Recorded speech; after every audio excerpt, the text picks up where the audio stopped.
Hello friends, स्वागत है आप सभी का आपके अपने इस YouTube channel GK with Saroj पर। तो दोस्तों, आज की इस वीडियो में फिर से हम लोग 50 क्वेश्चन देखने वाले हैं, रैपिड फायर रिवीजन।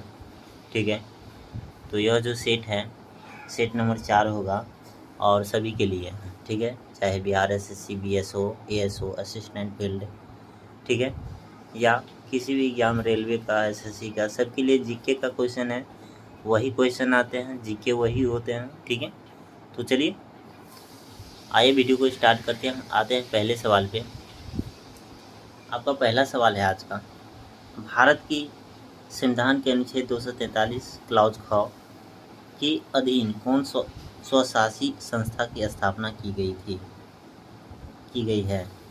ठीक है, तो ये जो है ऑप्शन ए सही हो जाएगा, पंचायत। ठीक है, फिर से क्वेश्चन को रिपीट करते हैं। भारत की संविधान के अनुच्छेद 243 क्लाउज ख के अधीन कौन स्वशासी संस्था की स्थापना की गई है, पंचायत। ठीक है, नेक्स्ट है, अवंती स्वामी मंदिर किस राज्य में स्थित है। तो अवंती स्वामी मंदिर जो है ये आपका जम्मू कश्मीर में है। ठीक है, छोटा सा सवाल है, मंदिर है अवंती स्वामी। ठीक है, अगला है, किसकी जांच एवं पद से हटाने की अनुशंसा के बाद सरपंच और उप सरपंच को हटाया जाता है। सरपंच और उप सरपंच दोनों को हटाया जाता है। ठीक है, तो ये है लोक प्रहरी। लोक प्रहरी को जो है जांच होता है, उसका जांच करते हैं और पद से हटाने के बाद, ठीक है, सरपंच और उप सरपंच दोनों को हटा दिया जाता है। ऑप्शन सी सही हो जाएगा। ठीक है, आइए अगले सवाल पे आते हैं। आइए अगला सवाल है क्वेश्चन नंबर 4, संविधान का कौन सा अनुच्छेद न्याय पर आधारित सामाजिक व्यवस्था प्रदान करता है। तो संविधान का इसका सही आंसर हो जाएगा ऑप्शन बी। ठीक है, अनुच्छेद 38 यानी 38 38 नंबर। ठीक है, संविधान का कौन सा अनुच्छेद न्याय पर आधारित सामाजिक व्यवस्था प्रदान करता है, अनुच्छेद 38। नेक्स्ट अगला है, कौन सा राज्य 37वें राष्ट्रीय खेलों की मेजबानी करेगा। ये गोवा। ठीक है, 37वें राष्ट्रीय खेलों की मेजबानी गोवा राज्य करेगा। नेक्स्ट है अगला, लद्दाख देश के रूप में भी जाना जाता है। तो लद्दाख जो है अगला खापाचान के रूप में जाना जाता है। नेक्स्ट है, पृथ्वीराज चौहान का दरबारी कवि कौन था। पृथ्वीराज चौहान का दरबारी कवि चंद्रवरदाय था। ठीक है, चंद्रवरदाय, ऑप्शन सी। नेक्स्ट है अगला सवाल, बिहार के 125 सेंटीमीटर वर्षा वाले क्षेत्रों में कौन सी। नेक्स्ट अगला सवाल पहले आते हैं। आइए, सवाल दिख रहा होगा कि बिहार की 125 सेंटीमीटर वर्षा वाले क्षेत्रों में कौन सी मुख्य खाद्यान्न फसल उगाई जाती हैं। तो 125 सेंटीमीटर वर्षा वाले जो क्षेत्र में जो फसल उगाई जाती है ये धान। ठीक है, धान की फसल। नेक्स्ट है अगला, किस गणतंत्र में कुशीनगर स्थित था। तो ये कुशीनगर जो मल्लों के गणतंत्र में कुशीनगर स्थित था। ठीक है, अगला सवाल है, इसका ऑप्शन ए होगा। नेक्स्ट है 10 नंबर, राज्यों के वित्तीय लेखों पर नियंत्रण रखता है। राज्यों के वित्तीय लेखों पर नियंत्रण कौन रखता है। तो ये राज्यपाल, मुख्यमंत्री, राज्य वित्त सचिव, उपरोक्त में से कोई नहीं। इसका आंसर होगा उपरोक्त में से कोई नहीं। ठीक है, तो इस पर नियंत्रण रखता है कौन। तो इस पर नियंत्रण रखता है नियंत्रक महालेखा। ठीक है, और नियंत्रक। ठीक है, नियंत्रण जो रखता है नियंत्रक और नियंत्रक महालेखा। ठीक है,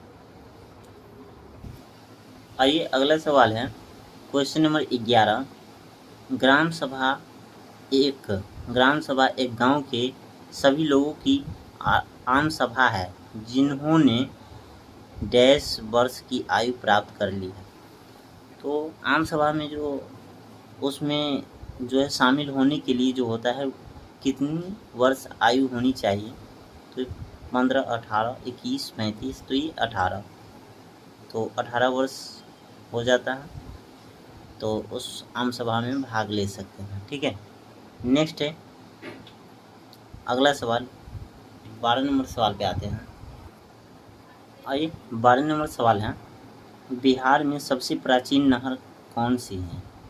तो बिहार में सबसे प्राचीन नहर जो है सोन कैनाल नहर सबसे प्राचीन नहर है। ठीक है, नेक्स्ट है अगला, पुरातात्विक सामग्रियों के लिए चंद्रधारी संग्रहालय बिहार के किस जिले में स्थित है? तो पुरातात्विक सामग्रियों के लिए चंद्रधारी संग्रहालय बिहार के किस जिले में स्थित है? ये है आपका दरभंगा जिले में। ठीक है, ऑप्शन डी सही हो जाएगा। नेक्स्ट अगला सवाल आते हैं। ये देखिए आपका सेट नंबर 4 है जो देखना चाह रहे थे आप लोग, तो सेट नंबर 4 आपको दिख गया। और ये अगला सवाल है 14 नंबर, माउंट एवरेस्ट के शिखर तक पहुंचने वाली प्रथम भारतीय महिला कौन थी? ठीक है, तो ये आपका बछेंद्री पाल माउंट एवरेस्ट के शिखर पर पहुंचने वाली प्रथम भारतीय महिला थी। ठीक है, ऑप्शन डी सही हो जाएगा। नेक्स्ट है अगला 15 नंबर सवाल, भारत के कौन से राज्य में अमरावती बांध स्थित है? अमरावती बांध जो है ये आपका तमिलनाडु में है, ऑप्शन डी सही हो जाएगा। अगला सवाल है 16 नंबर सवाल है, अभिनव भारत निम्न के द्वारा संगठित किया गया था। तो अभिनव भारत जो है ये आपका ऑप्शन सी सही हो जाएगा, बी.डी. सावरकर के द्वारा संगठित किया गया था। तो दोस्तों ये रिवीजन हो रहा है जो कि स्लोली में हो रहा है। ठीक है, तो चलिए अगले सवाल पे आते हैं। भारत में सबसे लंबे समय तक सेवा करने वाले मुख्यमंत्री कौन थे? ठीक है, तो भारत में सबसे लंबे समय तक सेवा करने वाले मुख्यमंत्री ज्योति बसु थे, ऑप्शन बी सही हो जाएगा। और बिहार में जो है सबसे लंबे समय जो मुख्यमंत्री सेवा किया यानी पद पर रहे वो जो है आपका नीतीश जी हो गए हैं। ठीक है, नेक्स्ट है अगला सवाल, शब्द अंदर कटिंग इससे संबंधित हैं, मतलब शब्द जो अंदर कटिंग है ये किससे संबंधित है, कौन से खेल से? तो ये है हॉकी से संबंधित है अंदर कटिंग। नेक्स्ट है चेनानी नासरी सुरंग की अनुमानित लंबाई क्या है? तो चेनानी नासरी सुरंग की अनुमानित जो लंबाई है ये जो है आपका ये 9 किलोमीटर, ऑप्शन ए सही हो जाएगा। ठीक है, आइए अगला क्वेश्चन है 20 नंबर, भारत में भारतीय नागरिक सेवा दिवस कब मनाया जाता है? भारत में भारतीय नागरिक सेवा दिवस जो है ये 21 अप्रैल को मनाया जाता है। ठीक है, अगला सवाल है, निम्नलिखित में से किस राज्य में विधान परिषद मौजूद है? तो ये आपका उत्तर प्रदेश में विधान परिषद मौजूद है, बाकी के तीनों में नहीं है।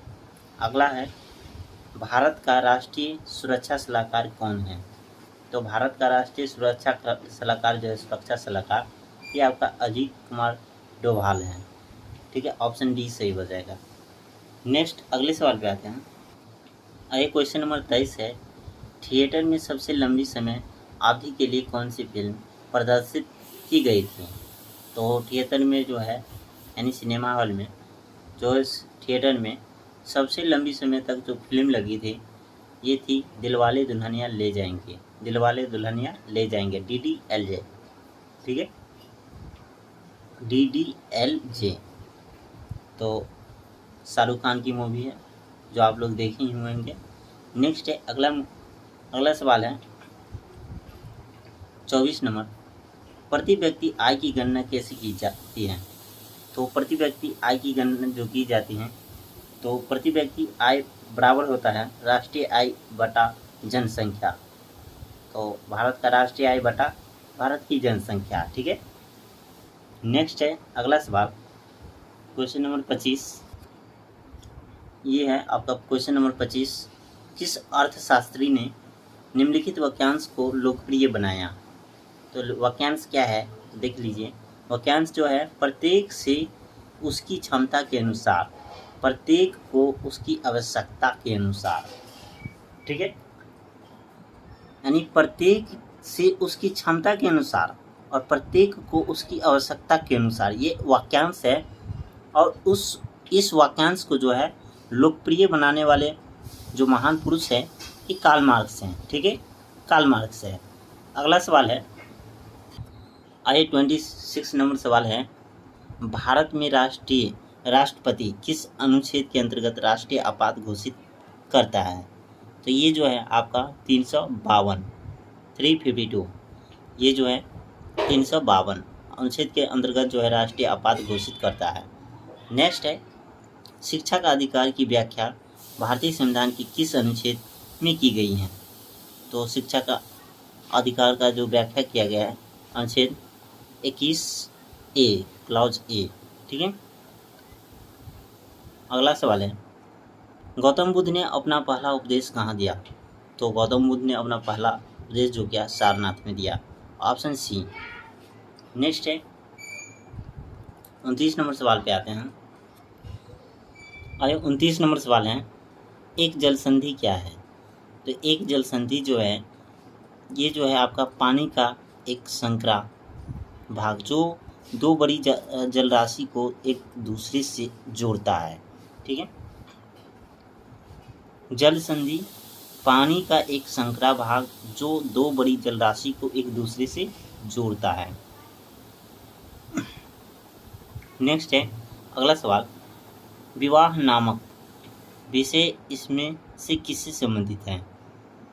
तो विवाह नामक जो है, विवाह जो होता है किस सूची में आता है?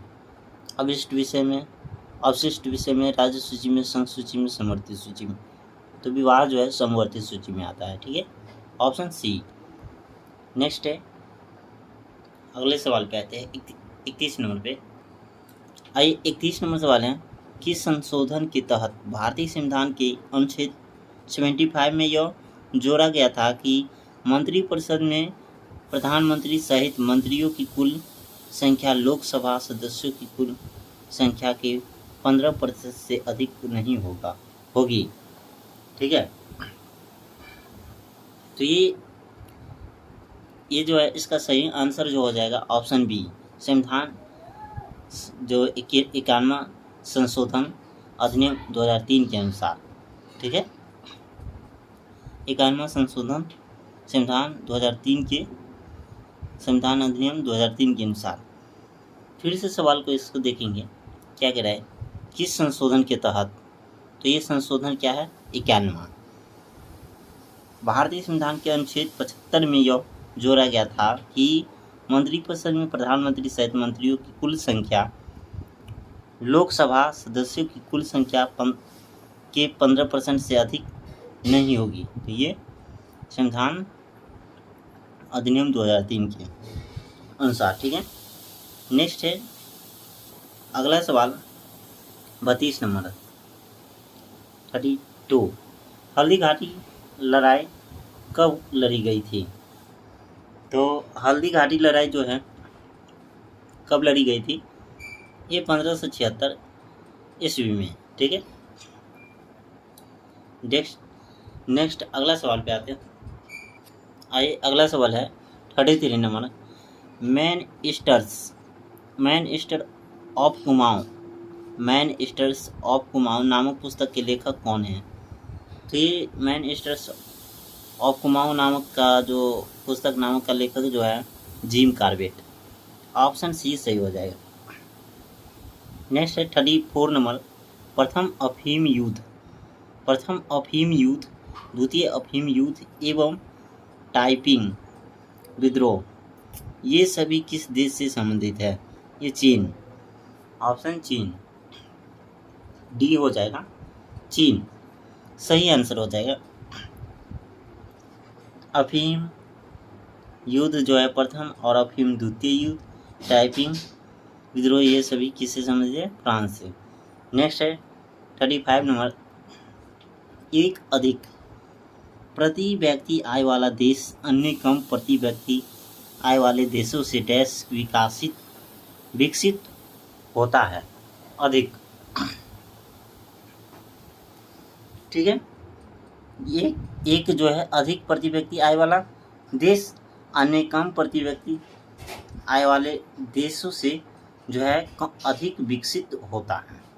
ठीक है, नेक्स्ट है अगला 36 नंबर सवाल। आइए 36 नंबर, भारतीय संविधान का कौन सा भाग नागरिकता से के बारे में बताता है? तो भारतीय संविधान का दूसरा भाग जो है नागरिकता के बारे में बताता है। ठीक है, पहला भाग राज्यों से है, तीसरा है मौलिक अधिकार, चौथा DPSP मतलब राज्य की नीति निदेशक तत्व। ठीक है, अगले सवाल पे आते हैं हम। आइए 37 नंबर सवाल है, चार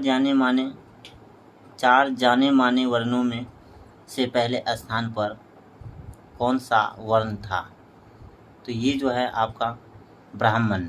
ठीक है, नेक्स्ट है 8 ग्रहों में शुक्र ग्रह से कौन सा से स्थान पर है? दूसरा शुक्र ग्रह। तीसरा 39 नंबर है 23.5 डिग्री अंश दक्षिण अक्षांश क्या दर्शाता है? मकर रेखा। नेक्स्ट है 40 नंबर, निम्नलिखित में से कौन सा पर्वतीय दर्रा भारत, चीन और म्यांमार की त्रिसंधि का निर्माण करता है? आइए ऑप्शन पे आते हैं। चलिए, तो इसका जो सही आंसर होगा ऑप्शन ए दीपू दर्रा। क्या कह रहा है सवाल, निम्नलिखित में से कौन सा पर्वतीय दर्रा भारत, चीन और म्यांमार की त्रिसंधि का निर्माण करता है? भारत, चीन और म्यांमार, ये अरुणाचल प्रदेश के पास है। तो ये दीपू दर्रा अरुणाचल प्रदेश में है, यही जो है निर्माण करता है त्रिसंधि। नेक्स्ट है अपूर्वी सिंह चंडेला किस खेल से जुड़ी हुई है? तो ये शूटिंग से जुड़ी हुई है। ठीक है, नेक्स्ट है अगला सवाल, तुर्की की राजधानी का नाम क्या है? तो तुर्की का राजधानी जो है अंकारा है। नेक्स्ट अगला सवाल है, जवाहरलाल नेहरू द्वारा लोकसभा के जनक की उपाधि किसे प्रदान की गई थी? तो ये है गणेश वासुदेव मालवंकर। ठीक है, तो ये जो है जवाहरलाल नेहरू द्वारा लोकसभा के जनक की उपाधि किसे प्रदान की गई थी? गणेश वासुदेव मावलंकर को। ठीक है, अगला है 44 नंबर सवाल। आज 44 नंबर सवाल कह रहा है, भारत में सबसे बड़ा मठ तवांग मठ डैश में स्थित है? तो ये अरुणाचल प्रदेश। ठीक है, तवांग मठ अरुणाचल प्रदेश में स्थित है। नेक्स्ट है इंदौर हवाई अड्डा का नाम डैश के नाम पर रखा गया है? तो इंदौर हवाई अड्डा का नाम जो है देवी अहिल्याबाई होलकर के नाम पर रखा गया है। नेक्स्ट है प्रतिष्ठित उपन्यास मालगुडी डेज के नाम इनके द्वारा लिखा गया था? तो उपन्यास जो है मालगुडी डेज ये R.K. नारायण के द्वारा लिखा गया था। नेक्स्ट है 47 नंबर सवाल, 1932 में निम्नलिखित में से किस उद्योग ने भारत रत्न जीता है? तो 1992 में निम्नलिखित में से किस उद्योगपति ने भारत रत्न जीता? तो ये है JRD टाटा। ठीक है, अगला सवाल है आज 48 नंबर सवाल है, भारत में बिना मीनारों वाली एक मात्र जमा मस्जिद निम्नलिखित में से किस राज्य में है? तो बिना मीनार वाली जो जमा मस्जिद है ये मध्य प्रदेश में है। ठीक है, एकमात्र मस्जिद बिना मीनार वाले भारत में जो है मध्य प्रदेश में है। महाभारत में चंदेरी शहर का उल्लेख किया गया है। महाभारत काल के दौरान निम्नलिखित में से कौन चंदेरी का राजा था? तो ये शिशुपाल। ठीक है, शिशुपाल चंदेरी का राजा था महाभारत काल के दौरान। ठीक है, नेक्स्ट है बालाघाट और छिंदवाड़ा जिलों में कौन सा खनिज भंडार व्यापक रूप से पाया जाता है? तो ये मैग्नीज, ऑप्शन सी सही हो जाएगा। ठीक है दोस्तों, तो वीडियो कैसा लगा? अच्छा लगा है तो लाइक शेयर ज़रूर कीजिए, चैनल पर नए सब्सक्राइब कर लीजिए और पुराने हैं तो बने रहिए। ठीक है, चलते हैं। Best for watching. My video. दोस्तों अब मिलेंगे अगला वीडियो में, ठीक है, चलते हैं, धन्यवाद।